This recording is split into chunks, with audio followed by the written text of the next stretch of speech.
मीन राशी, खूप मोठी गुड न्यूज येणार. जवळच्या नात्याला आता विराम द्यावा लागणार. दुर्लक्ष करू नका. मीन राशीच्या लोकांनो, आजचा हा संदेश साधा नाही. कधी तुम्हाला असं वाटलं आहे का की तुमच्या आयुष्यात घडणाऱ्या काही गोष्टी या केवळ योगायोग नसतात? काही लोक अचानक भेटतात, काही संदेश शेवटच्या क्षणी मिळतात, काही संकटांमधून तुम्ही थोडक्यात वाचता आणि मनात एकच प्रश्न निर्माण होतो की हे सगळं कोण ठरवतं? मीन राशी ही 12 राशींमध्ये सर्वात आध्यात्मिक, भावनिक आणि दैवी संकेत लवकर ओळखणारी रास मानली जाते.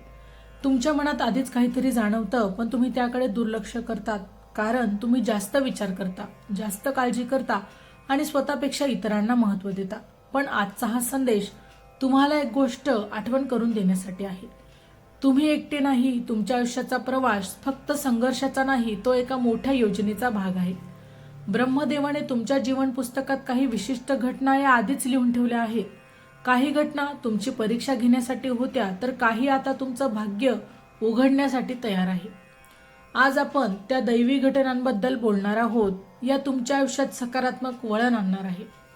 या घटना बाह्य बदल नाही, तर त्या तुमचं मन, घर, प्रतिष्ठा आणि आत्मविश्वासाला देखील नव्याने घडवणार आहेत. जर तुम्ही सुद्धा मीन राशीचे असाल तर हा संदेश संपूर्ण ऐका, कारण कदाचित यात तुमच्या आयुष्याचं पुढचं पान उघडण्याची किल्ली ही दडलेली असेल. जानेवारी ते डिसेंबर 2026 चे मेष ते मीन राशींचे वार्षिक राशी भविष्य, तसेच 2026 वर्षात घडणाऱ्या घटनांचे मासिक व साप्ताहिक भविष्यवाकित विषयक व्हिडिओ पाहण्यासाठी डिस्क्रिप्शन मध्ये दिलेल्या लिंकवर क्लिक करा. व्हिडिओ अवश्य पहा, व्हिडिओला लाईक करा. तसेच आपले काही प्रश्न किंवा सूचना असतील तर चॅनलला सबस्क्राईब करून कमेंट करायला विसरू नका. नंबर 1, अचानक नशीब पालटण्याची घटना. मीन राशीच्या लोकांना तुमच्या जीवनात असा टप्पा येणार आहे जिथे सर्व काही जणू स्थिर आहे, काहीच पुढे सरकत नाही. तुम्हाला असं वाटत असेल, अनेक दिवसांची प्रतीक्षा, प्रयत्न करूनही हातात काही ठोस न लागणे, लोकांकडून दुर्लक्ष, हा सगळा अनुभव तुम्ही आधीच घेतलेला आहे. पण हाच शांत आणि स्थिर दिसणारा काळ हा वादळापूर्वीचा शांत क्षण आहे. ब्रह्मदेवाने तुमच्या जीवन पुस्तकात एक अचानक वळण दिलेलं आहे. हे वळण नियोजनबद्ध नसणार. तुम्ही त्यासाठी तयारही नसाल. कदाचित एखादा फोन, एखादी मुलाखत, एखादा जुना संपर्क पुन्हा जिवंत होणे, या माध्यमातून नशीब तुमच्या दारात येईल. ही घटना अनपेक्षित असेल की तुम्हालाच विश्वास असणार नाही की महत्वाचं म्हणजे ही संधी आर्थिक किंवा व्यावसायिक नसेल, ती तुमच्या आत्मविश्वासाला पुन्हा जन्म देणारी असेल.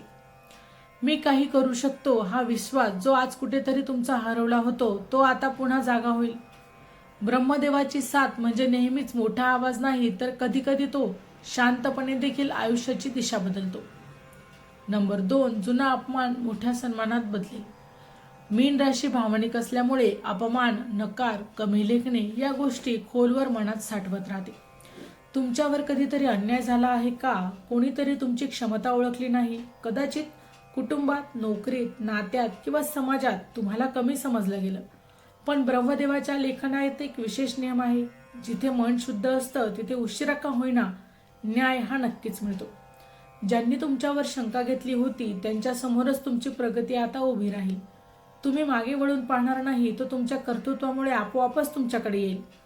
एखाद्या कार्यक्रमात तुमचं नाव घेतलं जाईल, एखाद्या निर्णयात तुमचा सल्ला देखील विचारला जाईल किंवा एखादी व्यक्ती खुलेपणाने तुमचं कौतुक करेल. हा क्षण केवळ सन्मानाचा नसेल, तर तुमच्या आतल्या जखमांवर औषध ठरणार असेल. त्या दिवशी तुम्हाला जाणवेल की अपमान हा शेवट नव्हता, तो तुमच्या उंच झेप घेण्याची एक तयारी होती. चॅनलवर येणाऱ्या प्रत्येक अपडेटसाठी आमच्या वेद भविष्याचा या व्हॉट्सअप चॅनलला फॉलो करा. चॅनलची लिंक हे डिस्क्रिप्शनमध्ये दिलेली आहे. नंबर 3 आहे आर्थिक चमत्कार, स्थैर्याची सुरुवात. मीन राशीच्या लोकांसोबत हे नेहमीच असं घडतं. पैसा येतो पण पैसा टिकत नाही. कधी मेहनत जास्त असते पण उत्पन्न कमी येतं. कधी अचानकच खर्च वाढतो. याच अस्वस्थतेमुळे मानसिक ताण कमी होणे. ब्रह्मदेवाने आता तुमच्यासाठी आर्थिक स्थैर्याचा अभ्यास देखील करून ठेवला आहे. हा चमत्कार अचानक कोट्यवधींचा नसणार, पण तो सातत्य देणार असेल. अडकलेली रक्कम मिळणे, नवीन उत्पन्नाचा स्रोत सुरू होणे, एखाद्या साईड काम यशस्वी होणे किंवा दीर्घकाळ नंतर नोकरीत वाढ मिळणे, अशा प्रकारे आर्थिक प्रवाह स्थिर होईल. महत्वाचं म्हणजे या काळात तुम्हाला पैशाची किंमत अधिक समजेल. तुम्ही पूर्वीपेक्षा शहाणपणाने निर्णय घ्याल. ब्रह्मदेवाची साक्ष म्हणजे केवळ पैसा देणे नाही, तर तो टिकवण्याची बुद्धी देणं आहे. घरात हळूहळू सुरक्षिततेची भावना निर्माण होईल. उद्याची काळजी ही भावना कमी होत जाईल. नंबर 4, दैवी संकेत अंतर्ज्ञानाची जागृती. मीन राशी आधीपासूनच आध्यात्मिक आणि संवेदनशील असते. तुम्हाला अनेकदा आधीच काही गोष्टींची जाणीव होती, पण कधी तुम्ही त्या आवाजाकडे मात्र दुर्लक्ष करत होतात. आता ब्रह्मदेव तुमच्या अंतर्मनाचा आवाज अधिक स्पष्ट करणार आहेत. एखादं स्वप्न जे तुम्हाला वारंवार पडेल, एखादे वाक्य कोणाच्या तोंडून ऐकून तुमच्या मनात खोलवर जखम होईल. एखाद्या ठिकाणी गेल्यावर अशी शांतता दिसेल की एखाद्या व्यक्तीबद्दल मनात स्पष्ट संकेत मिळेल. ही व्यक्ती योग्य नाही किंवा ही संधी योग्य नाही. हा दैवी संकेत तुम्हाला मोठ्या चुका होण्यापासून वाचवू शकतो किंवा योग्य दिशेला नेऊ शकतो. महत्वाचं म्हणजे या काळात स्वतःवर विश्वास ठेवणं आवश्यक आहे. तुम्ही जे जाणवता ते दुर्लक्षित करू नका. ब्रह्मदेवानीची साथ अनेकदा बाहेरून दिसत नाही, ती आतून जाणवते. तुमचं अंतर ज्ञानाचं तुमचं सर्वात मोठं मार्गदर्शक ठरणार आहे. नंबर 5, घरात शुभवार्ता, समाधानाकडे प्रवास.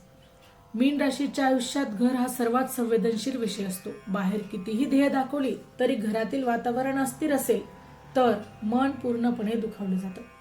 अलीकडच्या काळात घरात मतभेद, गैरसमज, आर्थिक ताण किंवा मानसिक दुरावा जाणवत असेल.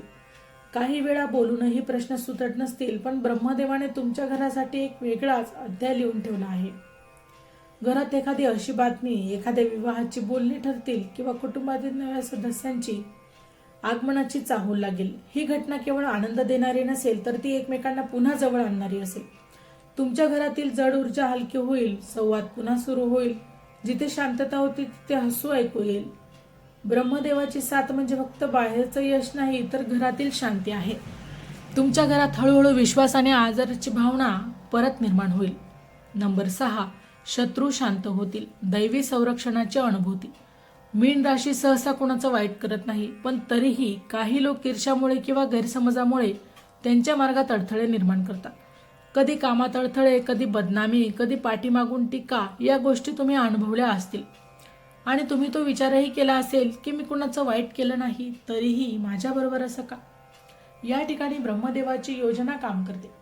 काही वेळा आपण काहीच न करता परिस्थिती बदलताना पाहतो. ज्या व्यक्ती अडथळे निर्माण करत होते त्या स्वतःच आता बाजूला होतील. काहींच्या सत्य उघड होईल, याचा प्रभाव कमी होईल आणि काही स्वतःच तुमच्यापासून दूर जातील. ही लढाई तुम्हाला उघडपणे लढायची नाही. दैवी शक्ती तुमच्यासाठी शक्ती तयार करणार आहे आणि संरक्षण कवच तयार करणार आहे. हे तुम्हाला फक्त संयम ठेवायचा आहे आणि स्वतःच्या मार्गावर चालत राहायचं आहे. हळूहळू तुम्हाला जाणवेल की ज्या गोष्टी पूर्वी अडथळा वाटत होत्या त्या आता निष्क्रिय झाल्या आहेत. हीच ब्रह्मदेवाची शांत पण प्रभावी साथ आहे. नंबर 7, आत्मविश्वासाचा पुनर्जन्म, नव्या अध्यायाची सुरुवात. अपयश, नकार आणि भावनिक आधार यामुळे आतून एक आवाज निर्माण होत होता. कदाचित मी पुरेसा नाही. हा आवाज हळूहळू आत्मविश्वासात कमी करतो, पण आता एक अंतर्गत बदल सुरू होणार आहे. तुम्हाला एक छोट्या प्रोत्साहनातून किंवा स्वतःच्या जाणीवेतून अचानक जाणवेल की तुम्ही पूर्वीपेक्षा अधिक मजबूत झाला आहात. तुमचं विचार करणं बदलेल. तुम्ही स्वतःला दोष देणं कमी कराल. निर्णय घेताना भीतीपेक्षा आता विश्वास जास्त असेल. आत्मविश्वास बाहेरून कोणी देणार नाही, तो तुम्हाला आता बाहेरूनच काढावा लागेल. मीन राशी स्वतःवर विश्वास ठेवते तेव्हा ती चमत्कार घडवू शकते. ब्रह्मदेवाची खरी साथ हीच आहे, तुम्हाला तुमची किंमत समजावून देणे. हा पुनर्जन्म म्हणजे जुन्या भीतीचा अंत आणि नव्या स्वप्नांची सुरुवात. तुमचं आयुष्य हळूहळू या नवीन अध्यायात प्रवेश करत आहे आणि यावेळी तुम्ही फक्त परिस्थितीला प्रतिसाद देणार नाही, तर स्वतःची दिशा ठरवणार आहात. मीन राशी, तुमच्या आयुष्यात जे काही घडतं ते व्यर्थ नव्हतं. प्रत्येक अपमान, प्रत्येक कष्ट आणि प्रत्येक एकटेपणाचा क्षण या सगळ्यांनी तुम्हाला आतून मजबूत केला आहे. तुम्हाला कदाचित वाटत असेल की नियती तुमच्या विरोधात आहे, पण प्रत्यक्षात ती तुम्हाला घडवत होती. ब्रह्मदेवाची योजना आणि ही उशिरा समजते. आधी परीक्षा घेतो आणि नंतर फळ मिळतं. आधी शांतता येते, नंतर वादळ येतं, मग त्या वादळानंतर स्वच्छ आकाश दिसतं. तुम्ही सध्याच्या टप्प्यावर आहात, तो शेवट नाही, तो एक नवीन महत्वाची सुरुवात आहे. आता तुमच्यासाठी महत्वाचा आहे संयम, विश्वास आणि सकारात्मकता. स्वतःवर शंका घेणं थांबवा. भूतकाळातील जखमा पुन्हा पुन्हा उघड करू नका, कारण पुढे जे येणार आहे त्यासाठी तुम्हाला हलकं मन आणि मजबूत विश्वास आवश्यक आहे. लक्षात ठेवा, जे तुमच्यासाठी आहे ते कुणीही हिरावून घेऊ शकत नाही आणि जे तुमचं नाही ते कितीही धरून ठेवलं तरी ते टिकणार नाही. मीन राशी, तुमच्या आयुष्यात आता प्रकाशाचा काळ सुरू होत आहे. लक्ष द्या. संधी ओळखा आणि सर्वात महत्त्वाचं म्हणजे स्वतःची किंमत ओळखा. जर तुम्ही मनापासून विश्वास ठेवला तर ब्रह्मदेवाची साथ तुम्हाला प्रत्येक पावलावर जाणवेल आणि कदाचित काही महिन्यानंतर तुम्ही मागे वळून पाहाल आणि म्हणाल, तो काळ माझ्या आयुष्याचा टर्निंग पॉइंट होता. तुमचं आयुष्य बदलत्या आणि या काळानुसार आता जवळ येत आहे. तर मित्रांनो, व्हिडिओ आवडला असेल तर व्हिडिओला लाईक करा, चॅनलला सबस्क्राईब करा आणि हो, तुम्हालाही तुमच्या राशीची अंगठी हवी असेल तर डिस्क्रिप्शनमध्ये मी त्याची लिंक दिली आहे. तिथे जाऊन तुम्ही ती खरेदी करू शकता. व्हिडिओ शेवटपर्यंत पाहिल्याबद्दल धन्यवाद. पुन्हा भेटू अशाच एका नवीन राशीसह. तोपर्यंत श्री स्वामी समर्थ. जय जय स्वामी समर्थ. धन्यवाद.